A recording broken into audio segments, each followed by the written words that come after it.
Good evening and good afternoon, depending on what part of the country you're in.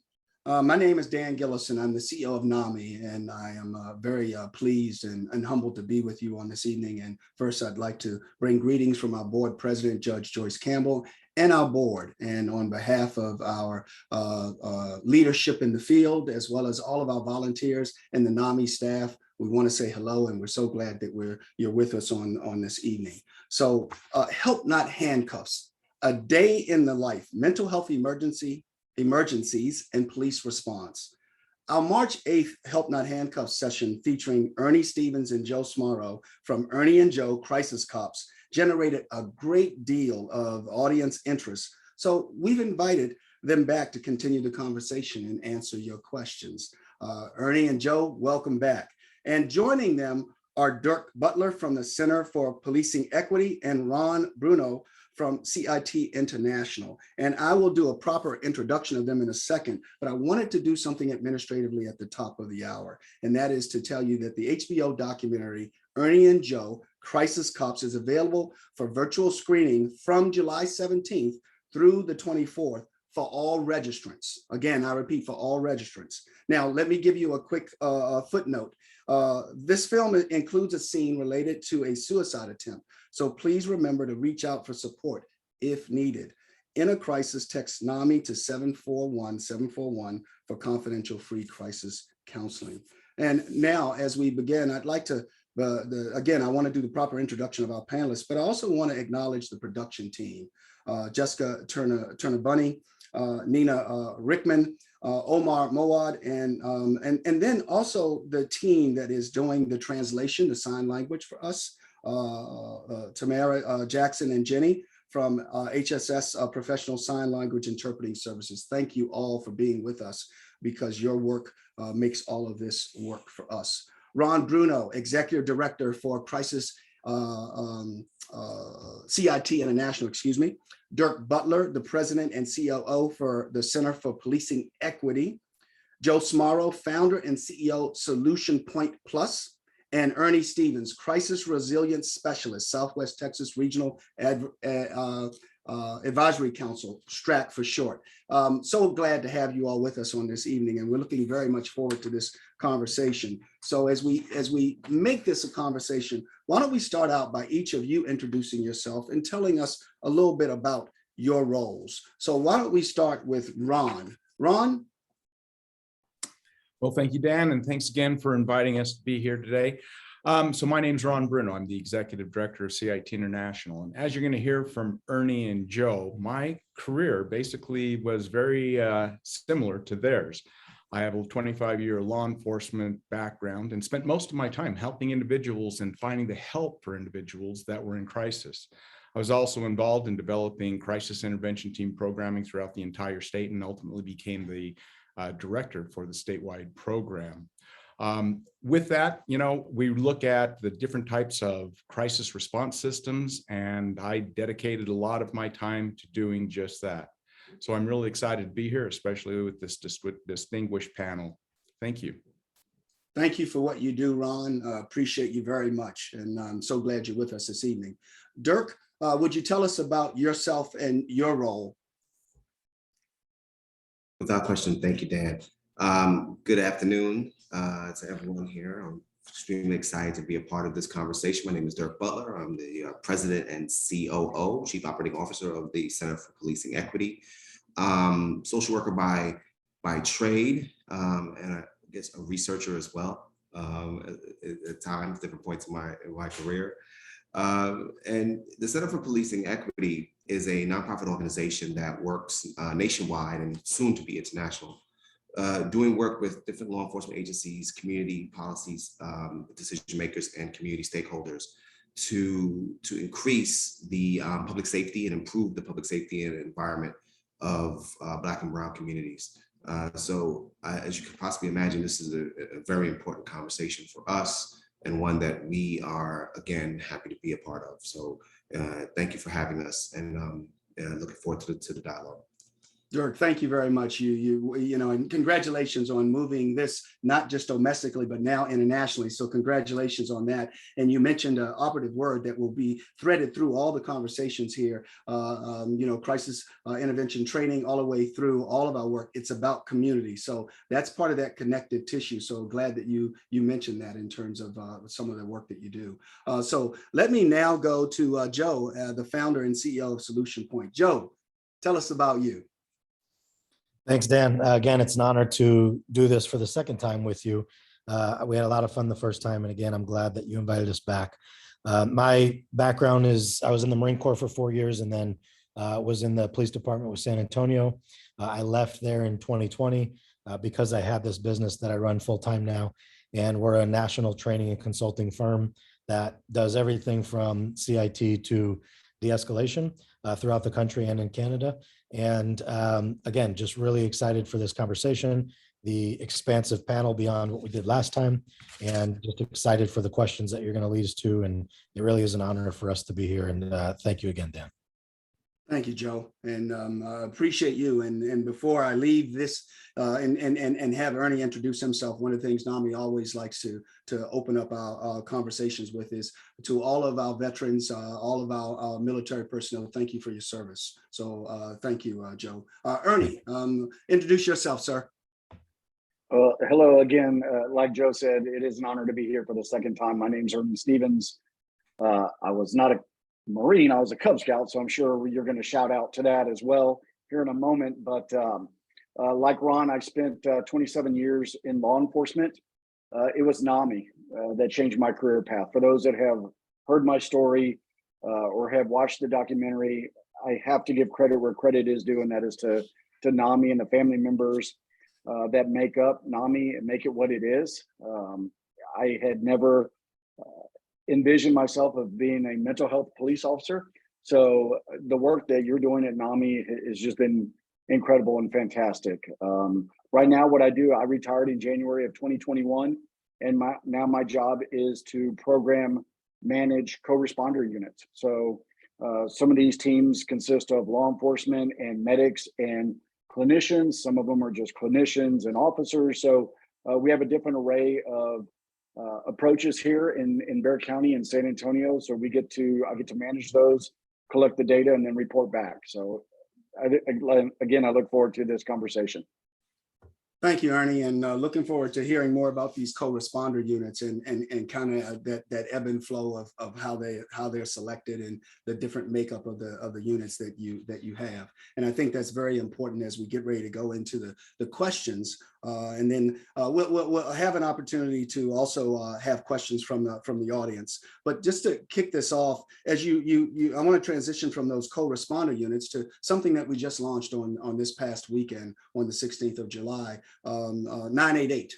And as we know, with 988 launching, we now have the beginnings of a new response to those that are having a mental health crisis versus 911. So a little bit about it since its launch is that when you call or text 988, you're connected to a nationwide network of call centers with trained crisis counselors, and they can resolve or de-escalate many times the situation over the phone, which reduces the need for law enforcement to respond. And while this has happened, we can't be satisfied because now we have this easy to remember number. This is the beginning. This is work that is just starting. But we do know that mental health is health, and we know that the response needs to be much different than it has been in the past. And we're already seeing the need. Since it was available on this Saturday nationwide, we've seen the Lifeline demand double or triple in some communities. Now, we know again that a healthcare crisis should be met with a healthcare response. And this what brings us to the title of this: a person in crisis needs help, not handcuffs. Now, we did a nationwide poll, public opinion poll that we released last month, where more than 4 in 5 people believe a person in crisis should have a mental health response rather than a police response. And responding to people in crisis is not what law enforcement signed up for, and it takes a significant amount of law enforcement time and resources. Instead, let's focus on getting people connected to care. And last but not least is we know that law enforcement will always be involved somewhat, which is why CIT is so critical. But we shouldn't be relying totally on law enforcement to handle our crisis across the country. So I wanted to give you that. There's other factoids that I have, but I will stop there because we really want to hear from our experts here. So let me start with this question. A significant amount of time, money, and resources are spent on transport of individuals with mental illness. How do we remove the burden of cost and care from police and their budgets while also serving to limit elements of the criminal justice system from being the main point of contact for people with mental health related needs? Ernie, would you like to start with that one? Yeah, sure. So we have a few programs here in San Antonio that we use. For a few of them, we have a program that does consist of clinicians, officers, and medics, and part of their job detail is to ensure that individuals get to their doctor's appointments if they need transportation. Not always will they use an officer to do that transport. The funding actually comes from a collection of the hospital systems here in San Antonio. So we have budgets set aside for transportation. So that would include bus passes, taxi vouchers, and even a private transportation, ATS transport. We utilize to do transports maybe from if somebody's staying at one of the shelters or at a home or wherever they may be, we can schedule that ride in advance to make sure that they make it to their doctor's appointments.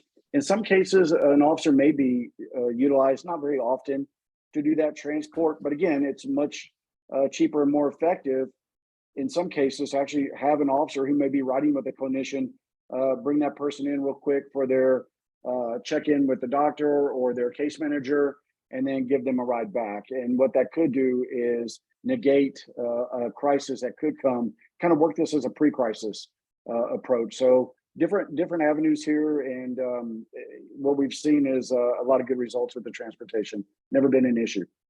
That's outstanding. Does anyone want to add to that in terms of the amount of time, the money and resources? Thank you very much, Ernie. Ron? You bet. I'd be glad to address that. Yeah. The thing that we need to do is, as NAMI's, movement says, reimagine. So we need to reimagine what the crisis system is going to look like. We can actually reduce the number of times that a person is taken out of the community for any reason whatsoever, just by making sure we have a robust crisis response system. 988 is huge in this. Think about it. Most calls that go into an emergency communication center, a 911 call center, regarding a crisis do not require a law enforcement response. So if we triage the emergency call takers or if we train the emergency call takers to triage those calls, make a determination, do we need an armed officer out there due to a level of danger? And if not, do a warm handoff to a crisis line. We know that 85 to 95% of the calls that go into a crisis line are resolved at that level without having to send anybody out. But we can't stop there. We need to develop non-law enforcement crisis response teams that can go out into the community, because the majority of times that we would have to send somebody out in the community does not require an armed law enforcement officer. So we send the non-law enforcement crisis response teams out, make contact, and they can actually resolve most situations in the community without having to transport anybody or take them out of their environment. So it's really reforming or developing a robust crisis response system. Thank you very much, Ron. And you just mentioned reimagine crisis response. And we see this as once in a lifetime opportunity to actually do this and to do it right. So we're seeing this as you mentioned that word robust. We're seeing that as the possibility and the opportunity. So it's all hands on deck in trying to make that happen. As we talk about this, Dirk, I want to pivot for just a second and talk about equity in policing. Tell us about equity in policing and what you'd like the audience to understand in terms of the current opportunities to address equity in policing. Yeah, without question. I mean, I think Ernie and Ron hit it right on the head. I mean, this is a really important time, right? And we have to meaningfully shift from a punitive system, right, to a health-based response system that prioritizes equity, right? And that means meaningfully allocating and reallocating resources toward that vision. We have to invest in equitable mental health practices and care so that fewer mental health emergencies take place. So prevention is a huge part of that work. And we have to invest, and we should aim all of this, these resources at reaching predominantly Black and Brown communities. People that have traditionally been de-invested in by mental health systems that have been there to help them. And as a way of by doing this, we also have to study and invest. Once we invest in those systems, we must study those systems as well to make sure that those systems are accessible to the members that we're targeting within the public, and that it's actually equitable and fair for those folks as well. So we have to be very intentional about the way in which we work with Black and Brown folks around this issue, because we can actually deepen inequalities if we're not intentional about that. So we can turn something that's really positive and powerful into something that just deepens inequality. And so that's definitely not what we want to do. So we have to be very intentional about targeting at Black and Brown communities for these services, and then also making sure that we study those services to make sure that they are strong and that they maintain the integrity that we set them up with. Okay, thank you very much, Dirk. And I want to come back to you later. So I want to plant the seed with you that, as you mentioned, invest as well as from punitive to proactive. Would love to come back to you, and this is not scripted, so just want to let you know. Love to know if there's any case studies out there that are kind of best practices in terms of equity and policing, where they did an after action report, they did their lessons learned, and they proactively did something to address equity in policing. Don't know if that answer is there, but wanted to ask the question, so we'll come back to you.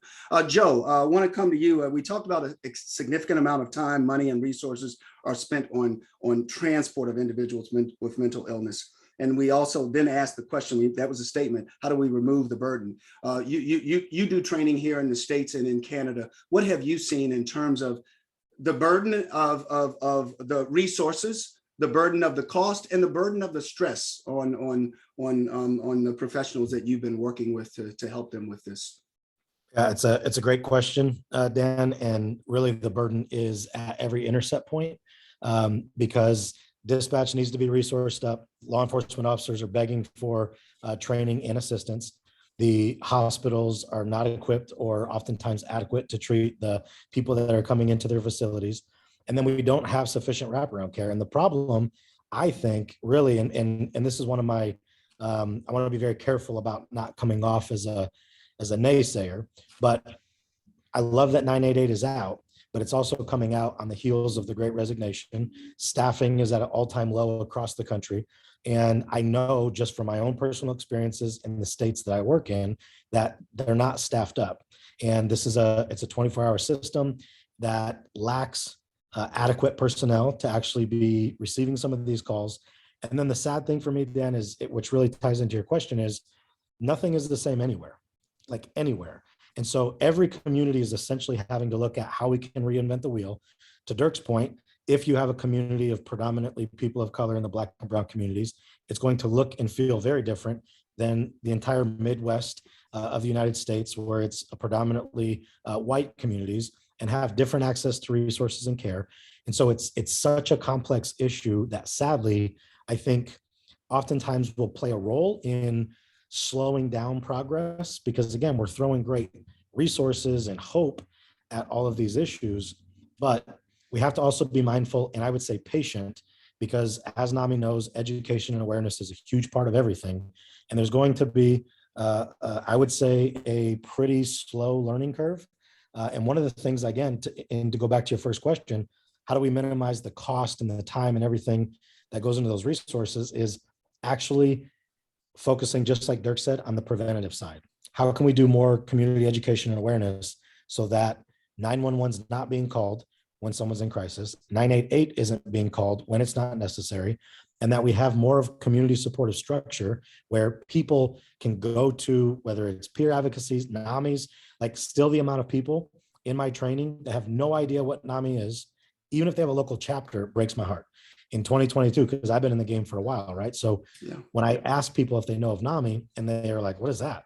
That's frustrating, because again, there's so many people that don't actually know what they have available. And that's part of the problem that we're up against as well, is how we can kind of create a standard of care and awareness across all platforms.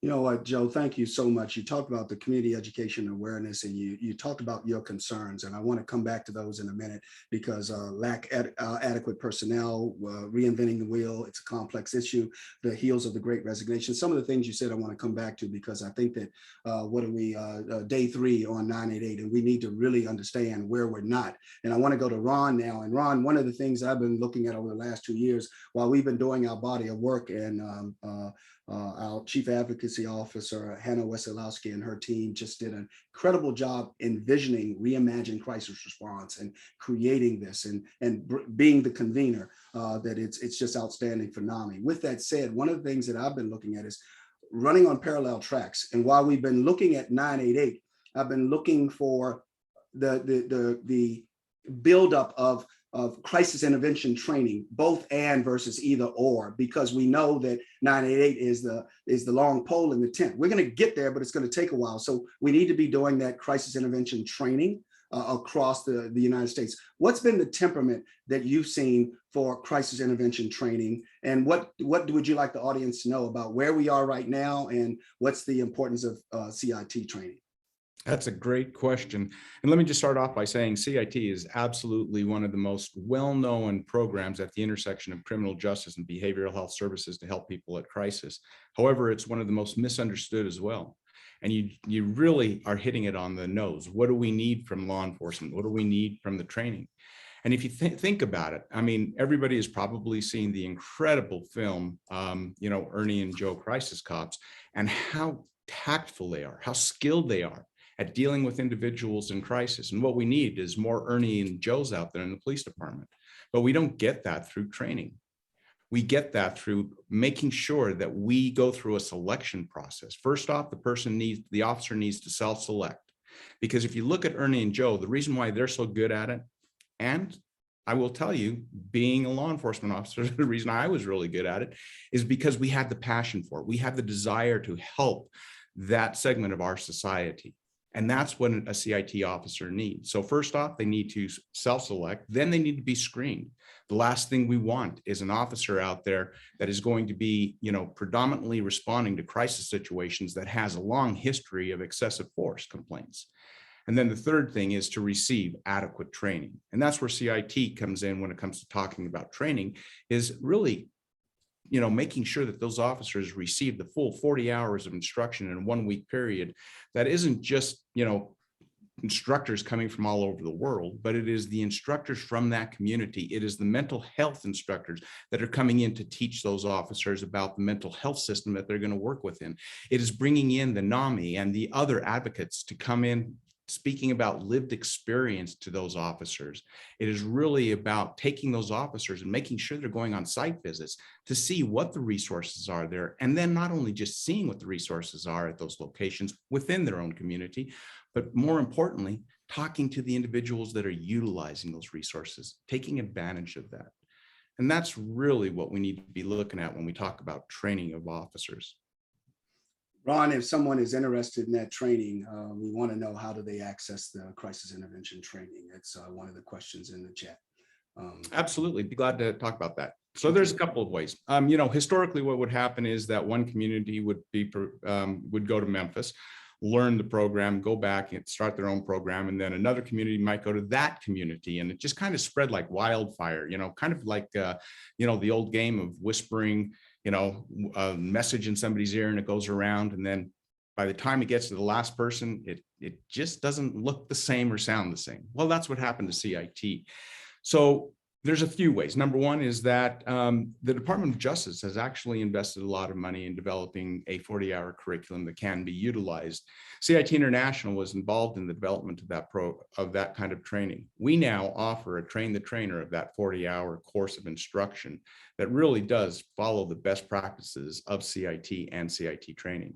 But again, you can also perhaps go to a community nearby and learn a little bit about it, and then utilize somebody like CIT International as technical support, free technical support if it's over the telephone or over the web. But yeah, it's really ties into just making sure that you are following best practices. Thank you, Ron. And Ernie, as we look at it, I'm a new police chief, and I want to really support my community with protect and serve, but also with empathy and community. I don't have the bandwidth for possibly the 40. I might. But are there other kinds of things? Ernie, if you were coming in to talk to me as a new police chief, and I'm looking at the community and I'm saying, I need to do something.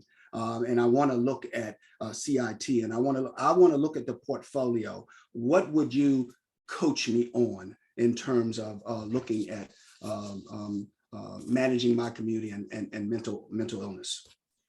So every community is different, right? And CIT, a lot of what CIT depends on are the resources within your community as well. There's always some foundational classes in any CIT course to include active listening, de-escalation, what your statutory laws are, things like that, role playing. But your resources, those differ all over the place. So if you don't have the time to invest long term in a long 40-hour course, because maybe you have a very small department or agency, and it's just going to cost you an arm and leg and overtime to send an officer, mental health first aid is always a great place to start. It's an 8-hour course. I just sent 2 paramedics through it here. For our co-responder teams, it's a 5-hour course on the internet, so taught by our local mental health authority. So that's a great place to start. Texas just revamped their curriculum here.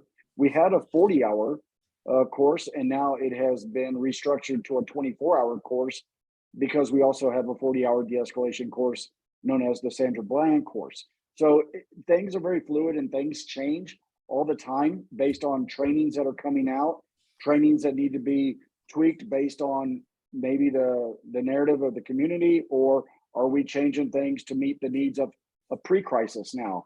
We're pretty good at dealing with the crisis. We're probably okay on the back end of that, right? With continuity of care, if we have some good follow-up. But what does the pre-crisis look like, such as housing and benefits, things that you can avoid that? So as you build your CIT program, it needs to fit the needs of your community to be effective and both beneficial. Thank you very much, Ernie. And Dirk, I want to come to you on the equity question. And I want to give you guys, everyone, a few names. And then you probably know these. Sandra Bland had epilepsy and depression. Freddie Gray had a developmental disability. Tanisha Anderson, she was having a mental health crisis. Kayla Moore had schizophrenia. Eleanor Bumpers, Deborah Danner, Azelle Ford, Alfred Alongo, Keith Lamont Scott, Milton Hall, and I've got a list of these are all individuals that were having some type of a mental health crisis or live with some type of a serious mental illness and lost their life to a response, if you will. Dirk, let's talk about equity in policing. Are there any proof sources in terms of communities that are doing this extremely well, that are addressing it, that would be the poster child, that if I were that new police chief and I said, I want to do that, Dirk, but I don't want to be the guinea pig. How do I do that where someone else has already done it and I don't have to start from scratch? Yeah, without question, Dan. I mean, I think, to your point, a lot of those names would be alive if we had a different system, right, in place. And I think that starts with successful community first response systems, right? The community has to be at the center of anything that we do. And so that's why at the Center for Policing Equity, we work with police chiefs, we work with law enforcement agencies and other policymakers to include and make sure the community is leading, right? This means community stakeholders have to be at the table. This means community stakeholders have to work with law enforcement to help design programs. Over the last 2 years, we've seen a tremendous groundswell in alternative mental health response systems at the community level. But there needs to be much, much more. There needs to be much more collaboration. And I think what we're beginning to see, again, with 988 and other things of that nature, is the beginnings of that level of collaboration. I would say to your question, I would direct them to work with us and to help us do what we do, which is to help the community connect with law enforcement officials in their areas to begin that level of not only dialogue, but also collaborative work. This is going to take the community not only just buying in, because we often say the community needs to buy in. Well, we feel at the Center for Policing Equity, not only does the community to buy in, but the community has to lead, right? And we, as the professionals, quote unquote, experts, need to help the community with all of our data, all of our expertise, so that the community can solve their own problems, because the community is the ones that are really the experts, right? They're really the ones that understand not only their environment, but their folk as well. And so we're helping people right now try to develop things so that they can begin to really reimagine public safety in their communities. We worked in St. Louis. We've done some work in San Francisco. We've done some work in upstate New York to do exactly that, Dan, which is to reimagine public safety, not only for those that may be suffering mental illness, but for Black and brown communities as a whole. And those police chiefs have been just tremendous in their collaboration with us to be able to usher in a new era of public safety in these communities that'll benefit everyone. Thank you, Dirk. I want to come back and you know, as we look at this, I have another question here. If you could share with us some successful programs serving those with mental illness in a mental health emergency. What are the key elements that contribute to the success of those programs? Who wants to start out? I'll be glad to start that conversation. Realistically, the thing that is most common in the most successful programs is diversion at the earliest stage possible. So we are seeing that, you know, communities like Broome County, Houston, that are definitely utilizing diversion at the 911 call level. They're seeing some great successes. Then we're starting to see other great successes, such as Cahoots out of Oregon, the STAR program in Denver, where they are sending non-law enforcement services out to actually get the help into the community, instead of always trying to figure out how are we going to unplug the person from the community and take them someplace else to get that same stabilizing care. So again, I'm going to continue to say it because it's NAMI. It's reimagining that crisis response system.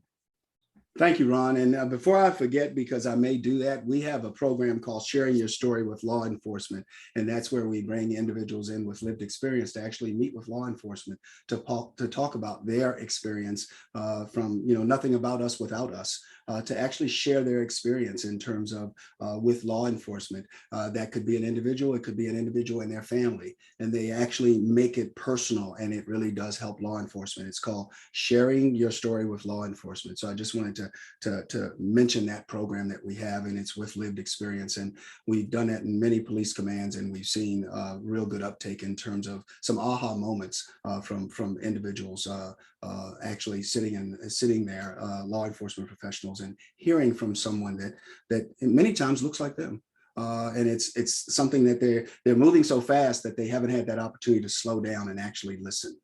So it's been good. Anyone else want to take this question? Thank you, Ron, for getting us started. Let me go back to the question. Tell us about some successful programs serving those with mental illness in a mental health emergency. What are the key elements that contribute to success? We heard collaboration, we heard community, the citizens, the communities, they are the experts. What are some of the key elements in terms of these programs being successful? Dan, sorry, go ahead, Joe. Yeah, so thanks, man. Dan, I think I love what Dirk said. And while I agree, absolutely, the community is the expert, I think we have to look at this like it's two separate issues that will eventually come together. But right now, it's like we've been mashing things together forever. So you have communities and you have law enforcement that coexist. And there's been this like friction of historically, we've gotten it wrong on the police side. And so while the communities are the experts, we also have to admit that the communities are also the ones calling the police. And then we have to accept the fact that law enforcement is grossly underprepared for the variety of calls that they're being called to. And so I think if we separate these two entities, while we are looking at pre-diversion or proactive style alternatives and training up and educating and providing awareness to our communities, we also have to be very honest about what's happening on the law enforcement side, because every law enforcement agency is made up of people. The single biggest threat to every law enforcement agency is unprocessed trauma. Suicide continues to be the number one threat to law enforcement. And so when we have first responders with unprocessed trauma taking calls without understanding how to self-regulate, there's no policy that's going to support them if they go forward to ask for help. There's such a barrier to an individual in policing that would actually make an outcry and say, I'm struggling. And so you really have this recipe for disaster, which we see all the time.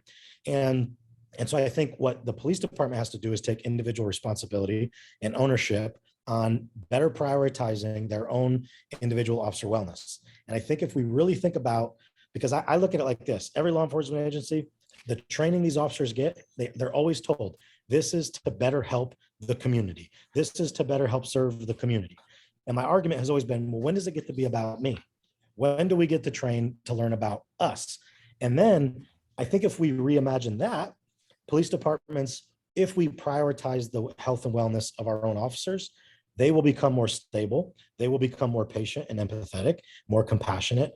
And then when we're asking them to respond to these calls with a wide variant throughout the day, they're going to be better equipped to do that because they're going to have the skills that have been taught to them and prioritized, I would argue, from the time they begin the academy. But we have such a long way to go in policing. We completely ignore and neglect. Look at Chicago, 3 suicides in 1 month in Chicago PD. Like and this is not uncommon. It's a problem. And yet we'll throw initiatives and feel good things at it. But until we address the actual cultural component of this, we have to really do some like hard looking within and uproot a lot of the history of how we've gotten where we are. We have to have very difficult conversations. We have to own the fact that like we've gotten it wrong for so long, and how can we collectively move forward and go to move into our communities where we're welcomed instead of where we're resisted. So just that's my 2 cents on that, Dan. You know, Joe, thank you for doing that. I wanted to mention something that I was doing part of a task force on police use force against African Americans. It just convened, and our organization did a little research for me and found something that we had done in 2016, which was an original body of work called "Preparing for the Unimaginable: How Chiefs Can Safeguard Officer Mental Health Before and After Mass Casualty Events." It's a great body of work, and it was commissioned by cops and community office of policing. And I just was reviewing it, and I'm bringing it full circle to 2022 to what you just mentioned in these 3 officers in Chicago that lost their life to suicide. We have so many incident commanders that when they're getting ready to give everyone their duty roster for the day, I think it's called, and if I got it wrong, my apologies to our officers here. But I remember sitting in somewhere and say, okay, go out and have a good day today, and don't eat your gun tonight. So we've got to be human here, and we've got to have those difficult discussions in terms of the human experience and what we're all navigating right now. And I think what you mentioned in terms of unprocessed trauma for law enforcement, and it's a recipe for disaster, as you kind of looked at that tsunami that you were mentioning. Love to hear from you all in terms of what are police commands doing, because if I am a police officer and I admit that I'm struggling, then all of a sudden you take me off the street and I no longer am doing what I want to do. There's so many kinds of things there that we're talking about stigma, and there's stigma. We need to absolutely address the stigma, and we need to address the stigma in so many different ways that it's critically important that we're thinking about it. And I want us to have the difficult conversation here tonight. And thank you for getting it started. Ernie, anything that you wanted to offer in terms of what are the key elements that contribute to the success of programs serving those with mental illness in a mental health emergency? Yeah, so what I've seen be very successful here, and I really want to give a shout out and congratulations to those who are willing to come on board, are the peer specialists that we assign to these teams. Because, you know, as an officer, we may be decent at de-escalating the situation. The clinician might do a really good job linking that person to services, and we know where to take the person. But it's that peer specialist that's been there before, that's been inside the doors, that has been through the treatment and gone out the backside of the door to determine was anybody waiting for them or not when they got out, and what are my next steps. So peer specialists, if you don't have them involved in your co-response units or your departments or your mental health units, I would really look at investing into that resource, because they are worth their weight in gold. I have seen them reach some of the most difficult people in a crisis that on my best day, I couldn't do. So it really takes somebody who's been there and speaks the language and has walked the walk sometimes to be able to make that difference in somebody's life. So I would say just going forward, as you determine what you need in your community, don't forget about the peer specialists, because they are truly a valuable asset. No, Ernie, that is so valuable. We talk about nothing about us without us. And we recognize that someone that has lived and lives can speak to someone else that's navigating it is so much better. What do you see across the groups that you work with in terms of the adoption and the receptivity to the peer specialists and how critical they are? Many of our peer specialists are either volunteer or underpaid, they're under-recognized, and they're such a big part of this solution. I'd love to hear from all of you in terms of what you think of peer specialists and what you think we can all do to help communities understand how important they are and how they need to bring them in and actually put them on the payroll so that they can be sustained. So if you don't mind me jumping in again on this, because you guys are hitting it right on the head. Joe brought it up that, we do not have the workforce out there. We do not have those services because we do not have the power to be able to fulfill those roles. And yet peer specialists are extremely needed in every single aspect. I personally have gone out into the field with a clinician and a certified peer specialist, tried to make contact, was able to make it safe, but was not able to get the person to, really open up to me. The clinician did the exact same thing, not able to open up, and yet the peer was able to step in, take over, and bring that emotional level down in that individual just because they could say, I know what you're going through. I've been there myself. So that's how important it is. So when we look at that, if you look at SAMHSA right now, they actually have a link to a page that says where throughout this entire nation they need workforce. And we need to start looking where on those workforces can we actually utilize certified peer specialists. And then you hit it right on the head that we do need to pay them competitively, not just say, oh, well, they don't have necessarily a certain degree, so we're going to pay them underpay them. We need to make sure that we're paying them competitively. Thank you, Ron. Anyone else want to add to this in terms of peer specialists? Dirk, Joe, Ernie, you got us started on this one. So Yeah, I think I'll jump in there if I can. I think, please.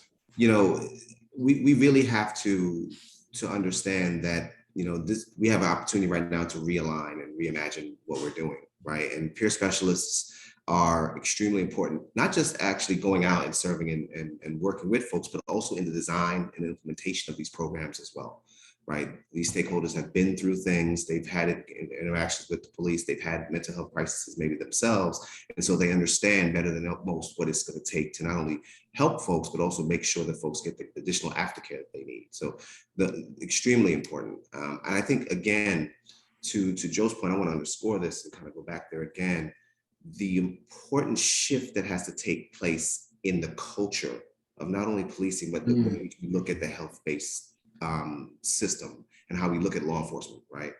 We have to make this culture shift, not just from without, right, but also from within police and law enforcement departments and systems to caring for folks as opposed to being punitive, right? If we make that distinction in our minds, if we make that distinction in our policy, right, not only from a legislative standpoint, but also from a law enforcement standpoint as well, then we begin to come up with solutions that are recognizing folks' humanity and at the same time helping to push everyone forward. Because what happens when you have a punitive system is not only do its targets get the wrong end of the stick, but those who are doing the punitive actions as well suffer immensely as well. And so I think Joe hit around the head when he talked about we have to have a culture shift in this country around this issue. And I think we're at a point right now where we have the opportunity to do so. Thank you very much, Dirk. Ernie, I think you've answered this question, but I'm going to some of the questions here now because that's what everyone came is to ask you guys questions. So I'll go ahead and do that. What value do you see in peer support and certified peer support specialists? Would you agree with the thought of adding them as an aspect/component of a co-responder program? Absolutely. If you're not already have that thought process, look at that. We just hired another peer specialist for one of our teams, and she's worked before as a peer specialist. And what was interesting about that is, as we were first of all, they're very hard to find because the pay is ridiculous. Like, pay them. You want to talk about equity? They're as important as the officer, as the clinician, or as the medic on the team. They are that vitally important, and there should be equity and pay for them. So first of all, you need them to come to the table. Number two is, with these peer specialists, it wouldn't do me any value to say, here's what I think your job should be when you go out on these teams. I sat this peer specialist down and said, you tell me, where do you think you can have the most value for the community? Is it going out with the response team when the call comes in on 911? Is it going out with the follow-up clinician the next day to do a follow-up on a call that came in the previous day? Where is it? Like, is it going out alone on your own, so where you can connect without other people standing over your shoulder? You know, you have to get their opinion and get them involved and make them equitable within your own team that you put together. When we went with, we had a peer specialist, and then when we went without, you could see that the follow-up clinicians struggled in getting many of these individuals just into substance use care, and the linkage to services went down. And it wasn't until we hired a new peer specialist that now the numbers are going back up. So, I mean, if you're a data analyst and you want to look at numbers, look there, because that's really where your value is in these teams. Thank you very much. This is great. I want to keep going with some of these questions, but I want to go back to one of the questions we have here before I go to the audience. What's it going to take to move the needle towards more compassionate care and response? I think it goes to what Dirk, you were saying about humanity. So again, the question is, what's it going to take to move the needle towards more compassionate care and response? A giant mirror, Dan. A giant Tell me what mirror. you mean by a giant mirror, Dirk. Yeah, I go a little think- bit further with that. Yeah, I think, you know, again, Excuse me, Joe, excuse me. yeah, all change starts with me, right? And I'm seeing some of the chatter in the comments and people talking about leadership, and you know, it's like there's this interesting shift that happens. And again, nothing is a one in social science, right? So there are outliers for sure. And there's some agencies that are doing great jobs. There's some leadership in public safety departments that are doing phenomenal work. But we also have to know that that is not the standard or the majority by any means at all. And so I think, like, it's sad to me, but I'm gonna give a shout out to Jen McShane, who made the documentary, because I asked her this question from my heart, like, what is it gonna take to actually get people in positions of leadership to understand we need to change? And it was brilliant, but sad. And her response was, you know, Joe, like anything, sometimes you have to outlive the dinosaurs. And while I understood what she was saying, my problem with that also is, what we know to be true is that the history, like if you want to predict the future, look at the past, right?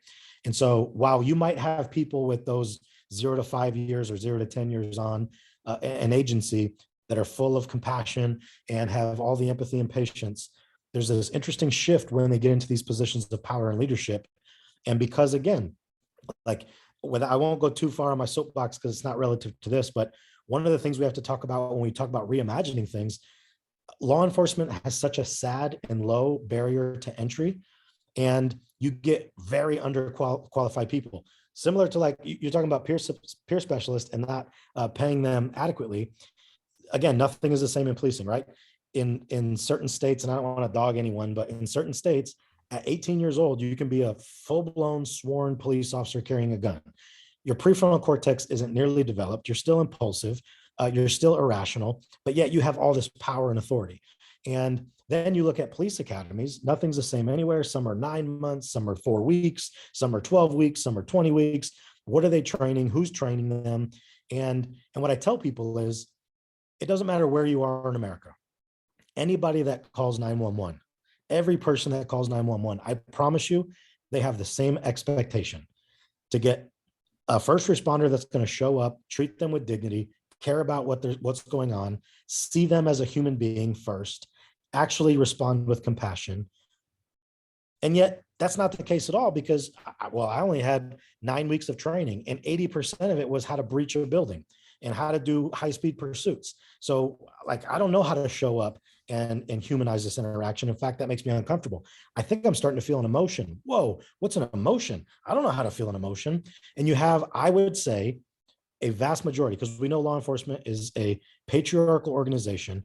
And to push on that further, one of the things that I say is that it's often led by emotionally stunted men that have not done their own work. They don't have the emotional intelligence needed to lead these organizations. And so, of course, the men and women under them are not going to be able to do it themselves out of fear of retaliation, mockery, embarrassment, all these reasons and things. So I think if we really looked at changing the face of policing in America, raising the age standard, making it harder to get into, either you have a 4-year degree or, because it's not affordable, you have at least 2 years of working in social services where you can learn to develop compassion before you get a gun belt. And then we look at extending the length of time on the training academy. And I think if we just, like, if we all want great change, everyone wants things to be different, but yet we just do these like little tiny initiatives that feel good and there's psychological wins and it's like, oh, yay, but there's actually no real change. And so we have to look at things.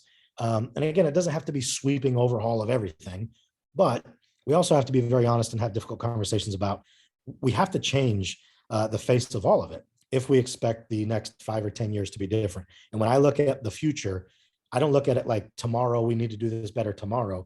How can we do things different today that's going to help us 10 years from now? Because it really is going to be it's like steering a ship. It's going to take a while, but we will get there if we all stay aligned and we keep moving the needle a little bit.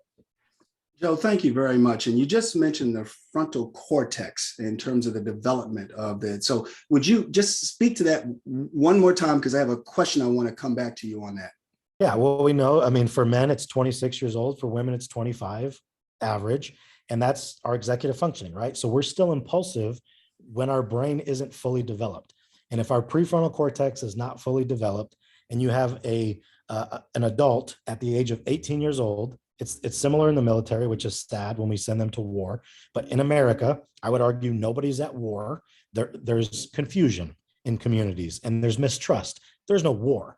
And so the problem is when most law enforcement agencies are really pushing this narrative of fear, and there's this, they're told 2 things. 1, there's a high likelihood you're going to die. It's a dangerous world. People are bad. 2, go serve your community and do it well. And I think those 2 things are really hard to coexist in time and space, because you're scaring the heck out of me by telling me there's a high chance I'm going to die, which isn't actually fact. And then you're expecting me to show up and do a good job when you haven't really taught me what that even looks like. So when we talk about the brain development, again, executive functioning, decision-making, impulsivity, not only that, but to Dirk's point, do you know how many cops don't actually understand how policing even started in America? They have no idea about the history. It's like, oh, it's a job, it's benefits, it's a pension. Okay, it feels good. I want to go do this thing. And then they go through the training, they get deployed into their communities. Oftentimes, and I'll tell you a quick story. Here's one of my problems too, which I think is important. When you have any police agency, right? And I'll use San Antonio as an example. Every police department, because of staffing issues, they do nationwide recruiting. But even in their own communities, if you have a person coming into a brand new community, a brand new city, going through the academy to then work in that academy as a police officer, they have no idea about that community, that culture, nothing. Then oftentimes in agencies, they ask, where do you want to go work? And wouldn't you be surprised if these very young, motivated, because of recruiting initiatives and how police departments go after people, we're getting very high speed, go get them motivated people. And then they say, where do you want to work? I want to work in high crime areas. And where does high crime areas typically be? In large cities, especially oppressed, marginalized people of color communities. So now you have the least trained officer going into these oppressed, marginalized communities because they're high crime. And of course, you're going to have these terrible outcomes because you have very young officers with no life experience, no buy-in to that community because they're not from there, or they certainly didn't grow up there. And so we have to look at making our community policing initiatives mirror the actual, or be fair representation of the actual community they're serving in. And again, if we can try and get closer to that, I think a lot of change could happen. But again, it's easier said than done for sure. Joe, thank you very much. And I want to come back to you and ask you about peer pressure, because you're speaking the truth, but it's unpopular when you talk to police commands. And I know that directly from meeting with a police chief that actually recruits 18-year-olds. And we were together for a seminar and a dinner, and we were there with a professional that actually spoke to the development of the brain and the maturation. And you're speaking to what needs to occur, but it's unpopular. So I'd like to come back to you and ask you about the peer pressure of that. And now I want to go to a question that was in the chat. Two questions real quick. What key strategies are needed when working with youth?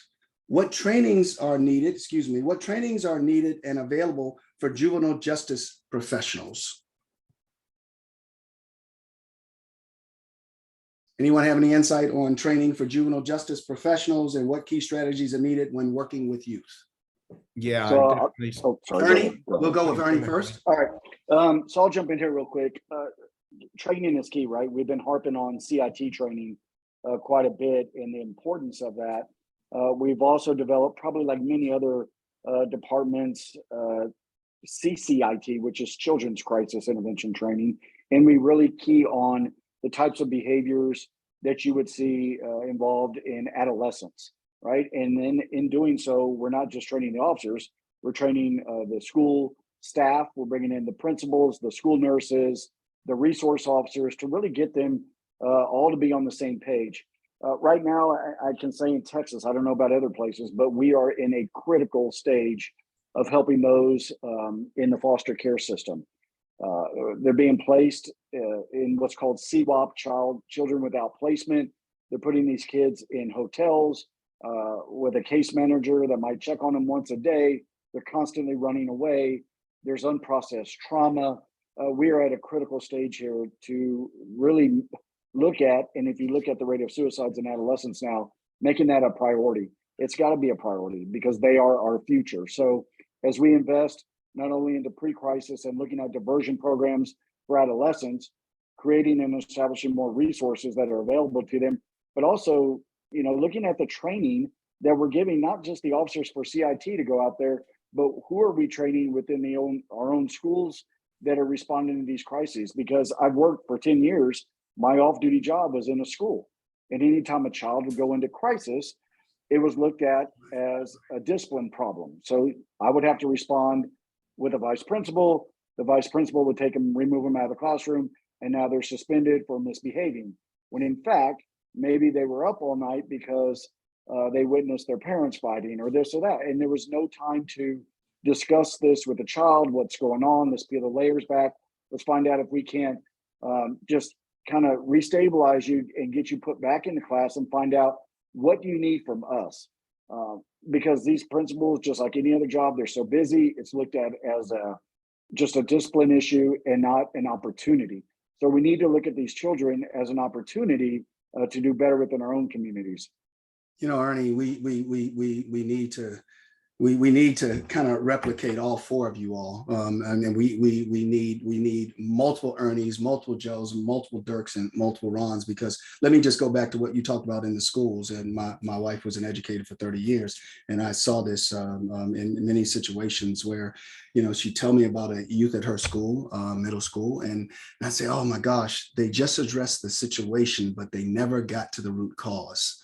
And that root cause is sometimes that adverse childhood experience that young person has just brought with them that has resulted in whatever they did. If they got to that root cause, they could fix it. And when they don't get to that root cause and that early intervention, that same young person may end up in the justice system when they need to be in a different system in terms of care. So I appreciate you and appreciate that work that you just spoke to. Dirk, would you like to say anything to this? Yeah, I would, Dan. Thank you so much. I mean, I think, the couple of panelists have already hit on this really powerfully, but I just want to underscore it. We have to study adolescent brain development research. Like, we have to understand how young people develop, right? When we don't do that, that's when we mischaracterize them, right? That's when we mistreat them, and that's when we mishandle them, right? We have to understand how folks who are young how they come of age. They make poor decisions. They make poor strategic decisions at times. And if we don't understand that, then we're going to be more punitive with them.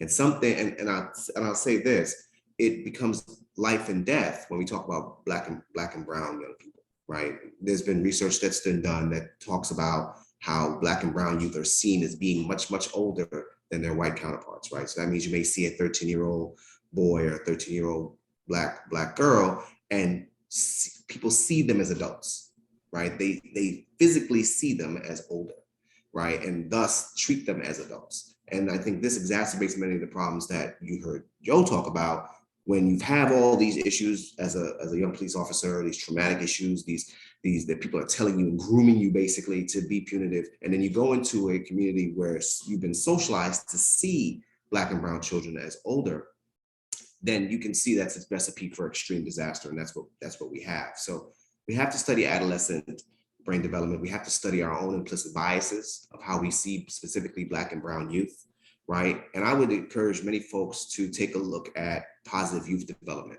right, as a field of study, which talks about how you work with young people in a positive way, how you set boundaries and limits and discipline, but in a way that's positive as opposed to a way that's detrimental to their development and that's punitive. So, and also plus 1,000 to everything that Joe said. I think it was absolutely spot on. Yeah, thank you very much, Dirk. Great insight, and that positive youth development is critical. And just what you talked about in terms of the bias that we all bring to the table. Question for all of you: how can family members best support a loved one that is in a mental health crisis? Ernie, Joe, Ron? I'll jump. Go ahead, Joe. Sorry. Yeah, so I think, again, it really is about understanding what's actually available in your community, understanding the points. Calling law enforcement is probably not ideal. If again, there can be a community-based intervention, again, it's important we understand the history of this. Deinstitutionalization was a great idea, but the problem with it was we didn't have what exactly it is we're trying to build right now in 2022. Community-based initiatives where communities kind of police and help their own people, because the money didn't follow suit. The funding continues to get cut in mental health facilities and resources for all the reasons, because it's not seen as significant enough or a priority, sadly. And so from the federal level down, I don't know, I'm not familiar with any community that actually has the capacity to treat the need in their community. Everyone seems to have a bed shortage, a staffing shortage. Even the facilities that have capacity or sufficient beds don't then have the staff to actually equip them. And so again, what can a family do? Get involved. I would say like NAMI, and it's one of those things, Dan, you'll know this, I'm seeing some of the comments and all the positive support, which is great, but everyone that needs to know this is probably not the people on this webinar. Right. And so everyone on this webinar is already here for a reason, because they have some loose firsthand knowledge about this. And so they're here to support it and learn some things. But what about the people that aren't on this webinar? What about our neighbors? What about our communities? What about our schools? What about, again, because the people who need it the most are typically not the ones actually utilizing the services. And so it's like every time there's a crisis, it's the first time, because we have to re-educate and constantly iterate for every family, for every household to know, if X happens, then we do Y. And so again, I think sadly in this world, in today's day and age, edutainment is a real thing. People get their education from entertainment. And so we have to do a better job, I think, of leveraging tech, media, social media, getting people with positions of influence. Some athletes do it, but not enough. Like, why not have massive commercials during Super Bowls or the NBA finals, or where we know, again, people of color watching these events, like there's ways that there's smart enough people that we can do targeted marketing to reach the people that need this, to give things like 988 what it is, because there's still people that have no idea what the heck it is, to better help people better understand the resources in their area. But again, it's like, well, everything has a cost, and a lot of these facilities are already operating in the red. And so it's like, well, I don't have money for a marketing campaign. And so we're just going to kind of sit here and hope people will show up. So I think that's one thing is, again, let's rethink how we can better understand who will know about all the resources in our community, finding those community champions that are going to advocate and share, hold some town hall meetings, put stuff around the community. I mean, really bootstrap it, because again, there's almost no area that's untapped where mental illness isn't being affected, whether it's libraries, bus stations, all across the board in the community, grocery stores, where people go to pick up government assistance, like everywhere, but not just have a board, have people that are actually, again, peer specialists talking to people in that moment to say, hey, are you familiar with, and just doing ongoing communication. It's so important. Thank you, Joe. Ernie, you had something you wanted to share about how can family members best support a loved one in a mental health crisis. Thank you very much, Joe. Yeah, and Joe hit on a lot of that. Where my daughter goes to school, there's a sign on the wall. If you're feeling suicidal, please text this number or reach out. But they don't teach the kids about what you mentioned earlier, adverse childhood experiences. They don't. So to me, it all goes back to education. Like Joe said, marketing, social media is huge. NAMI does an excellent job on social media, putting it out on LinkedIn and Instagram and Facebook and Twitter. So it's continuing to pump the message and get it out there to the communities, the health fair. One of the biggest opportunities that I've seen here in Bexar County that I know would be just as successful in other places are faith-based communities, to get them involved in holding these support groups and bringing in your neighbors, bringing in your friends, to the faith-based community and starting these types of support groups through the church. So there's a lot of opportunity out there. I think a lot of it's not being utilized, but it's something that if we continue to push the narrative and make that a priority, and instead of watching commercials about Doritos, put out there that there is 988 and what it's for, when it's proper to call it. So to me, it just goes back to education. Yeah, and thank you for that. It's so critically important, Ernie, and you hit it on the head. And thank you for that feedback. May I ask this question? How is it determined if it's a mental health emergency or a crime? How is it differentiated? Anyone want to speak to that? Sure, I'd be glad to start that conversation off. It really is through the training. I mean, we already train our 911 call takers how to, get the information, make some determinations, triage that call on the lines of level of severity. Is it a priority 1, priority 2, priority 3? We can do the exact same thing when we're talking about mental illness. Train them on how to recognize that they may be dealing with a mental health issue, how to start the de-escalation process, how to triage that call to make a determination what is necessary, and then to just follow the guidance of their resources as well as their policy to get the person the help they need. Thank you, Ron. Anyone else wanted to answer that one, or we can go to the next one? I'll go to the next one. What type of cultural competency, implicit bias is needed to support underserved communities and people with co-occurring conditions or disabilities? Dirk, you want to kick that one off for us in terms of what type of cultural competency is needed to support underserved communities and people with co-occurring conditions or disabilities? Yeah, I mean, I think the first thing that you need to understand the lens in which you see those folks. So there's a certain level of cultural competency I think is essential. You have to be able to see folks with humanity. You have to be able to see folks with empathy. But the biggest point is you have to see folks historically.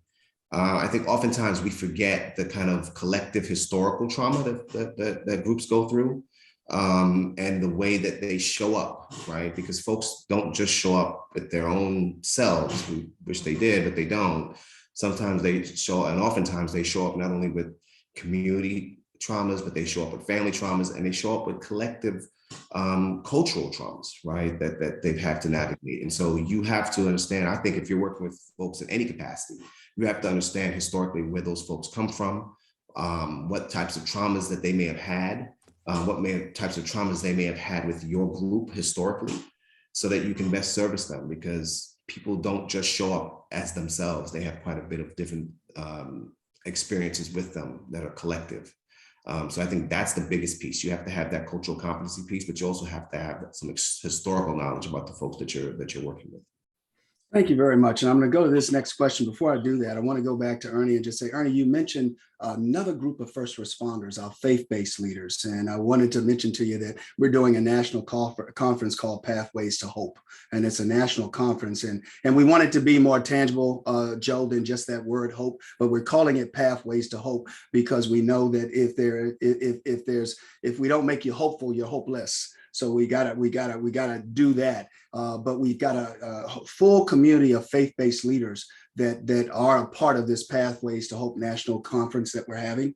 And we're looking to bring them into this conversation even deeper than they already are. And to Joe's point, many of them are already there. So we're preaching to the choir, but we want them to spider it out. And they're very anxious to do that. And I'm bringing that up because the next question is, how can people facilitate community conversations about these topics locally? Before you answer it, let me ask you, are you seeing these conversations happening locally? And if so, how did they manifest themselves, these conversations like we're having right now?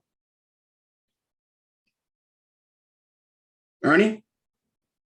So I can tell you this, right? I just spoke last month at our own NAMI San Antonio chapter and presented information, right, about some of the new programs that we have here. But again, I'm speaking to people who are invested into this type of conversation. The good thing is that those people go back to their communities and they disseminate that information and they learn. So it's continuing to go to these health fairs. It's going to your local NAMI chapters and listening to the speakers that are coming in, asking the questions, taking that back to the people that you work with, to your neighbors next door, having that discussion with your children as they go to school. They can talk to other kids and friends that they associate with. So it's kind of like, for me, it was like how CIT started in Memphis. And then, like Ron said, it just, when something is good and important, it will catch fire and keep going. If we can make this conversation good and important, which it is to the entire community, it will catch fire and just keep going. How else can you explain over 400 police departments trained in CIT? That wasn't because of, just one course. It was because the buy-in was important to the officers and the communities in that area. And then it caught fire and said, yes, that is a good idea. And we should be doing things like that. So have these conversations, have these difficult sit downs with your family and your friends, and normalize the talk. I think that's the hardest thing we still have a problem today with, is just normalizing the conversation of mental health, and it shouldn't be that difficult of a conversation.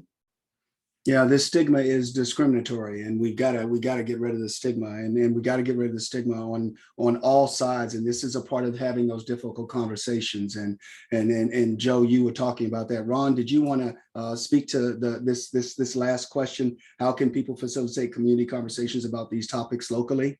Absolutely. I mean, if you take a look what Ernie was just talking about, that it started in Memphis, CIT started in Memphis, but where did it start from? It started from the advocacy. It started from NAMI. It started from the people that were having to deal with the crisis services of Memphis. And then it just kind of spread out from there. You've got to remember is that CIT is not about training. CIT is about collaboration. We need to make, if a community is interested, if anybody on this webinar is interested in actually making a change, then they need to be the change agent. They need to get out there and start making the contacts and start pulling together a steering committee in their community to look at their crisis response system. I mean, NAMI has put out a lot of different documentations. Of course, CIT International has also done the exact same thing, talking about how do you get the community buy-in?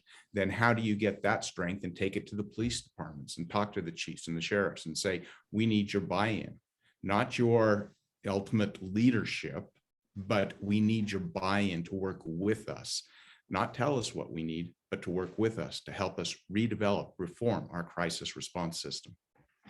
Thank you very much, Ron. And there's something in the chat. One way to keep the conversation going is if you can get your local NAMI or local law enforcement agency to host a conversation and show Ernie and Joe crisis cops. I'm trying to follow it in the chat, and bring in local speakers and share community resources. And then there's a link to the film, and it's available to all the registrants. So wanted to mention that. And thank you, Ron. And we started with CIT in Memphis in 1988. and been working with you on this since then, and so glad to be doing it. What do you do in a mental health emergency when the person doesn't want help? And I've watched Ernie and Joe Crisis Cops a couple of times. I've seen you respond.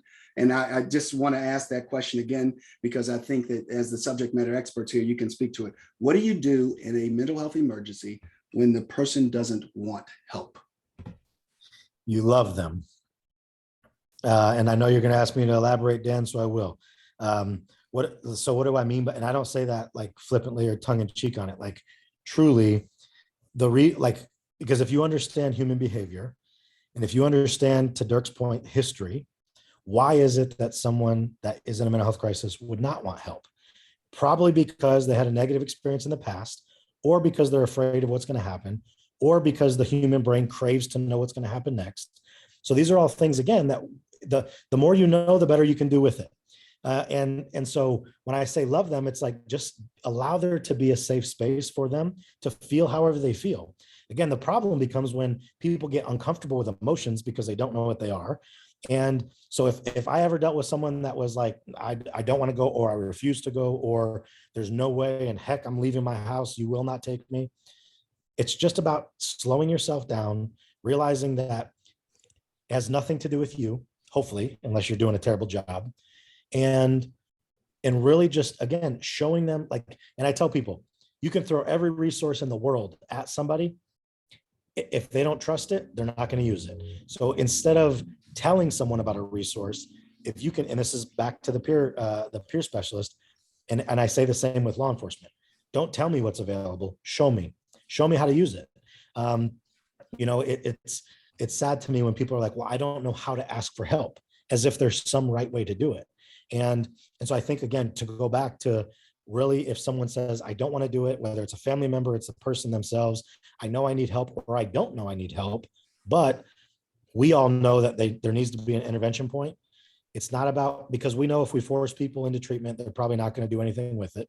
So how do we get them to a level of acceptance that they can see that there is a concern, a legitimate concern, and that if this continues to go uninterrupted, it could lead to them being a danger to themselves or someone else. And so this is why we want to intervene. But again, it's all done with love. Like, the one universal truth in this world is that there is only love.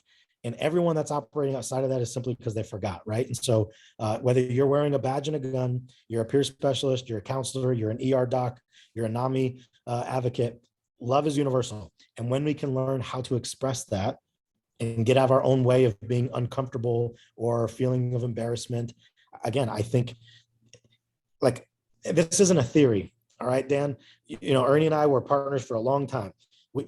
Me personally, 11 years on that mental health unit, the 7th largest city in the country. Ernie and I never one time had a use of force. How did we get 100% voluntary compliance?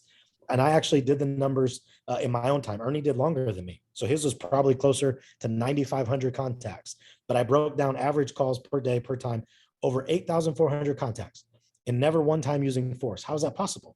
Because I understand human nature, I understand behavioral science, and I understand the power of empathy, patience, and love. That's it. Joe, speaking of that, I want to go to Ernie next, because I'm thinking about the film. I'm thinking about, I know it was a bus station or wherever, maybe in a hospital, where the gentleman was sitting there, and you guys told me you're making other people a little scared, and you just sat down and you talked with him. So that was one vignette that I distinctly remember. And the other one was where you wanted to go check on someone, a woman who was now doing well, and you just wanted to go by and see her and just see how she was doing. And you definitely made this about the person, and you saw the person. And I just want to go to Ernie to see what he may want to add. What do you do in a mental health emergency when the person doesn't want help? Ernie? It's all about human connection, right? Joe and I have said it in the past. Don't look at the problem of what's going on. Look at the person, see them for who they are in the moment, and reach that moment of empathy. The film, when Jen was filming, I'm thinking, here's a film about 2 cops doing ride-alongs. What's going to be special about this? I don't understand. It was so much more than that. It was a film about human connection. It was a film about us as officers allowing ourselves to be seen and not showing up with our badge hanging out or our thumbs tucked under our vest or our arm resting on our gun. You never saw any of that in the film. You saw us dressed like we are tonight. We show our badge, we put it away, and then we talk to you. We want to get to know you. We want you to share with us what's going on so you can help us understand what you're going through. The girl that we went to check on, I saw her last week, as a matter of fact. She got to meet my daughter for the first time. And I hadn't seen her in about 6 months. So it was good to see her and see people on the road to recovery and doing well and having a productive and happy life. So for me, that's what brought me enjoyment. It was seeing people be successful and being well and being self-sufficient. It was something that brought Joe and I both a great amount of joy. I will miss a part of that in my life, doing that on a day-to-day basis and doing it with Joe. We did it for a long time together, and there's no better joy than to help another human being that needs help and not judging them and letting them just be themselves and just being there to hold their hand if that's what they need. Yeah, thank you for that, for your investment. This body of work. I know communities from all over the country have come to Bexar County over the years to see you, to see both of you, and to see what you're doing. And thank you for that. I want to really close in terms of the equity part of it from this standpoint. Is, you know, we did a piece with Dr. Arthur Evans and Patrick Kendi and a couple of others talking about researchers, talking about vicarious trauma in Black and Brown communities. Dirk, how does vicarious trauma come into this equation as you talk about equity in policing? So first I want to kind of disagree with Ernie and Joe a little bit. It's definitely a theory. Without question. And I think it's what's missing from a lot of the clinical work that we do, right? And a lot of the research that we do is the love aspect. And it's what actually gets to healing, right? So I want to just push back a little bit. And I think that leads into your question, Dan, pretty well. Like, you know, vicarious trauma is a huge issue. It's like some people call it collective trauma. Some people call it generational, multi-generational transmission of trauma. Like, yes, this is a huge thing in Black and Brown communities, usually in white communities too, right? Trauma can be passed down from generation to generation. If you do not understand that, then you are going to misdiagnose, mistreat, misintervene in people's lives. And going to add on to that trauma, which keeps the cycle going. So in order to kind of, you know, counteract that, we have to, again, you know, I've said it before, begin to historically understand what folks are going through, understand the role that we have played as a society and system in traumatizing folks, and undo that. And I think what you see Joe and Ernie doing is exactly that, right? Undoing that trauma. Like they know that these folks that they're encountering have had negative interactions with the police before. And so they kind of unlearn that for them by giving them positive interactions. And the more positive interactions you have, the more you unlearn. The more you unlearn, the more you open up, and now the intervention can work. And so I think that is really a really important piece to whenever you're working with Black and Brown communities to understand you cannot come with a forceful approach. It will not work. It will actually unravel everything that you think you're trying to get accomplished. Thank you, Dirk. So Joe, now I want to come back to you. I think I mentioned something about peer pressure. And you mentioned the frontal cortex. You mentioned the maturity of the brain at 25 and 26. I would venture to say that as you could be speaking to many police commands about that, the receptivity could be a little different than what you might want. But you just also mentioned at the top of this that we have 3 suicides in 1 month with, I think, the Chicago Police Command. So what's been, first of all, have you kind of broach this subject with police commands in terms of changing the entry into law enforcement from 18 to 25 or whatever? And what's been the appetite for that from those police commands. I'm trying to pitch you in front of IACP, International Association of Chiefs of Police, or the National Service Association at their national conference with this conversation. And I think we know it needs to be, it is the elephant in the room, but we might need to take a bite of that elephant a little bit at a time. What have you tested this, and how has this narrative come across? Well, I left the profession, Dan, so that tells you everything.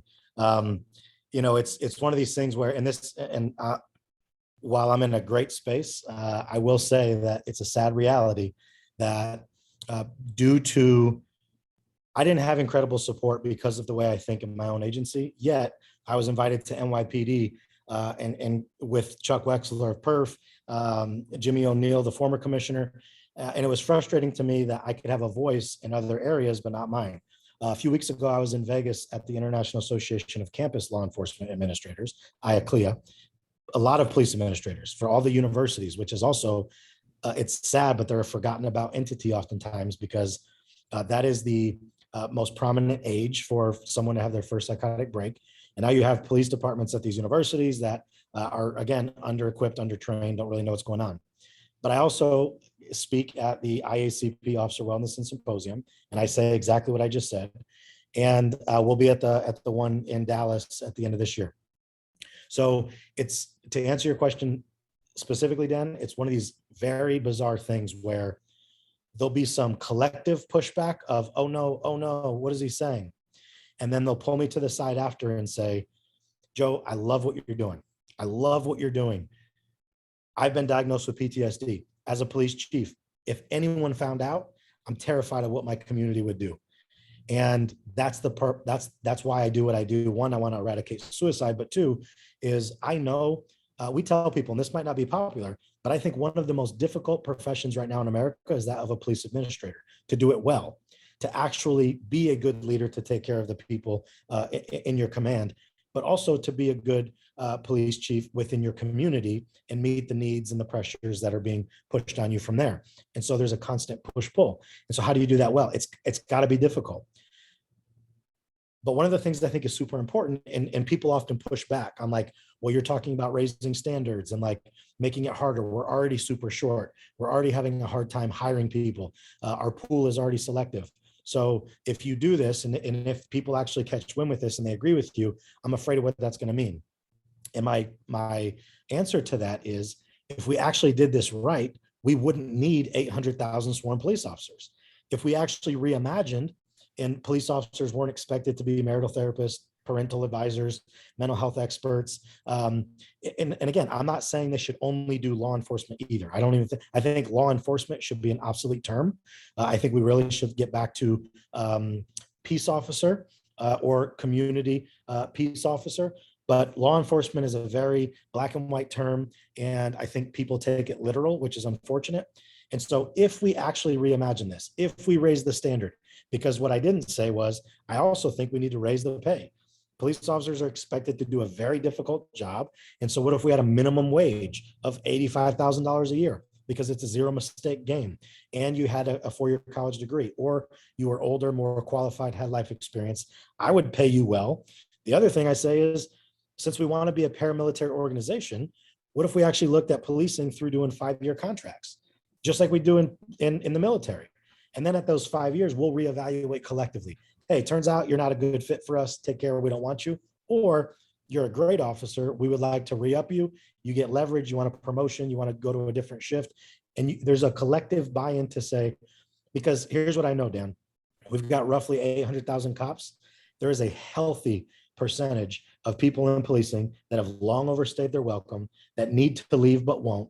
And it's because we have an identity crisis in law enforcement, where people have no idea who they are outside of that badge and that uniform and that authority, and they're terrified to leave. And so they'll stay there for 30, 40, 50 years in some places.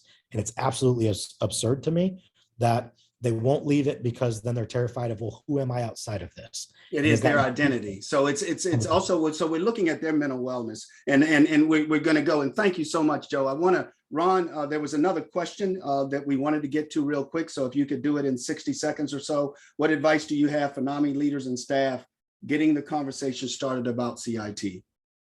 Thank you, Joe. Thing that you can download, you can go to the NAMI website, and they actually have a page dedicated to how to start talking to your community about it. Also, you can go to CIT International, www.citinternational.org, and download our guide on exactly how do you start those conversations, how do you get the buy-in from the community, exactly who do you have to go talk to, and how do you develop a steering committee that can really start to make change in your community. NAMI has been leading this since 1988 in the lines of advocacy and making things happen. And of course, advocacy is really what's going to drive this, not law enforcement, not mental health services. It's advocacy demanding the change that we need to see. So thank you. Thank you, Ron, Dirk, Joe, Ernie, thank you so very much for being with us on this evening. This has been a very healthy conversation, and you know, as one of you mentioned, the difficult conversation. So thank you for being very candid, and we hope to do this again. Help Not Handcuffs, a day in the life, mental health emergencies and police response. And in the chat, we had a number of families that were talking about different experiences they were having in their family. So I just wanted to share something with you in the quick wrap up in terms of what you are seeing from the standpoint of how do you, this is a book that will be coming out, NAMI's first book. It'll be coming out on the 20th of September. You can do an early order. And this is the NAMI Guide to Navigating Mental Health with advice from experts and wisdom from real individuals and their families. I'm only sharing it because in the chat, we saw many comments about my loved one, my son or my daughter are experiencing this. This book will help guide you because it's from other families that have lived that experience and have navigated it. So wanted to mention that to you. You are not alone, the NAMI Guide to Navigating Mental Health.